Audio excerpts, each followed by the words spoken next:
Le discours direct. Eh bien tout simplement, c'est une situation de dialogue. Et le discours indirect, eh bien il sert tout simplement à reporter les paroles du discours direct. Les mots introducteurs pour le discours indirect. On n'utilise que pour une affirmation. Il dit qu'il mange une pizza. On utilise de plus un infinitif dans le cas d'un impératif. Il nous dit de manger notre pizza. On utilise si pour une question fermée. Il demande si il mange une pizza. Dans le cadre d'une question ouverte, les mots interrogatifs deviennent dans le discours indirect des mots introducteurs.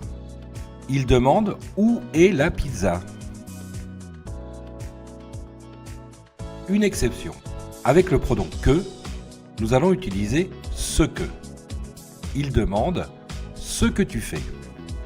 Pour passer du discours direct au discours indirect, nous avons besoin de ce que l'on appelle des verbes introducteurs, comme par exemple dire, demander, répondre, penser, affirmer, etc., etc. Il y a deux possibilités pour le verbe introducteur.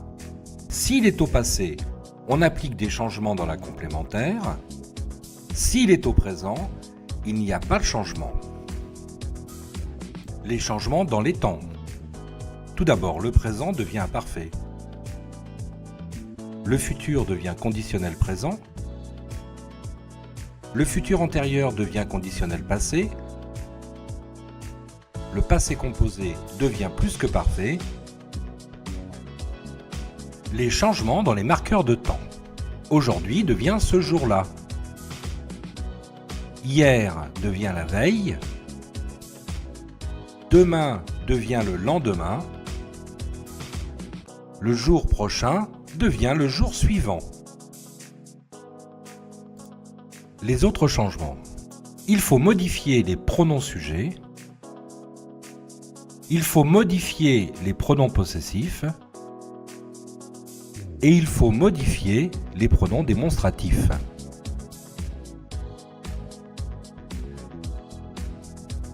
Le discours direct, c'est une situation de dialogue.